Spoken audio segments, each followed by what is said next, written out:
आइए जानते हैं 21 नवंबर की 10 बड़ी खबरों को फटाफट। नीतीश कुमार ने 10वीं बार ली बिहार में शपथ। बिहार विधानसभा चुनाव में एनडीए की जीत के बाद नीतीश कुमार ने मुख्यमंत्री के रूप में 10वीं बार शपथ ली है। समारोह में प्रधानमंत्री मोदी, अमित शाह, कई मंत्री और एनडीए की सहयोगी दलों के नेता शामिल हुए हैं। जेडीयू ने कहा स्थिर शासन और विकास इस कार्यकाल की प्राथमिकता होगी। विपक्ष ने सरकार पर जानदेश के भ्रमित उपयोग का आरोप लगाया, लेकिन शपथ ग्रहण शांतिपूर्वक रहा।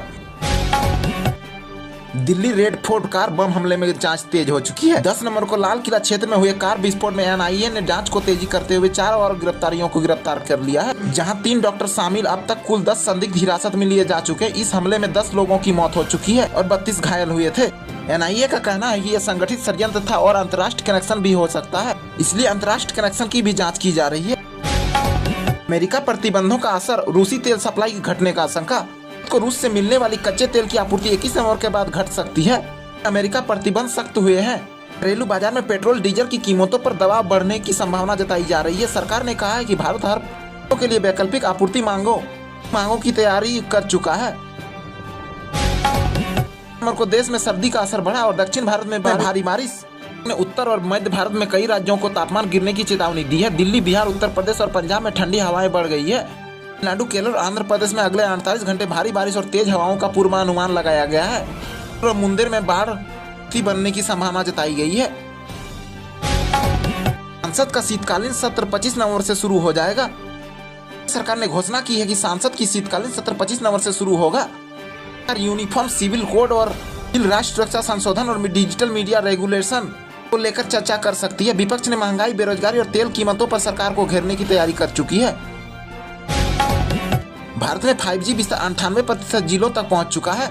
दूरसंचार मंत्रालय के अनुसार 5G नेटवर्क अब तक देश के 98% जिलों तक पहुंच चुका है। 6G के प्रारंभिक परीक्षण अगले वर्ष शुरू होंगे। सरकार दावा कर रही है कि 5G से ग्रामीण आर्थिक गतिविधियां और स्टार्टअप सेक्टर को बड़ी मदद मिली है। नीट और यूपीएससी में डिजिटल ट्रांसपेरेंसी सिस्टम लागू। शिक्षा मंत्रालय ने परीक्षा लीक की घटनाओं को रोकने के लिए नए AI आधारित परीक्षा निगरानी की सिस्टम की घोषणा की है। नीट, यूपीएससी और एसएससी में चरणबद्ध तरीके प्रणाली लागू होगी। इसमें प्रश्न पत्रों के एन्क्रिप्शन और परीक्षा केंद्रों की रियल टाइमिंग मॉनिटरिंग शामिल होंगी। तेलंगाना में अर्थ समिट 2025 का शुभारंभ हो चुका है। हैदराबाद में नाबार्ड IAMAI द्वारा आयोजित 2 दिवसीय अर्थ समिट 2025 शुरू हुआ है। इसमें कृषि, फाइनटेक, ग्रामीण नवाचार, जैव प्रौद्योगिकी और जलवायु समाधान जैसे विषयों पर चर्चा होगी। इसमें तेलंगाना के राज्य सरकार ने कहा कि तेलंगाना ग्रामीण डिजिटलीकरण में राष्ट्रीय मॉडल बन सकता है। पंजाब में धुंध से सड़क और हाईवे यातायात प्रभावित। पंजाब और हरियाणा में घने कोहरे से दृश्यता बेहद कम हो गई है। अमृतसर एयरपोर्ट पर 12 उड़ानें प्रभावित हुई है। चंडीगढ़ दिल्ली हाईवे पर कई जगह वाहन धीमी गति से चलाए जा रहे हैं ताकि कोई दुर्घटना ना हो जाए। लखनऊ में स्टार्टअप निवेश शिखर सम्मेलन आयोजित किया गया है। लखनऊ में Uttar Pradesh startup investment summit आयोजित हुआ है।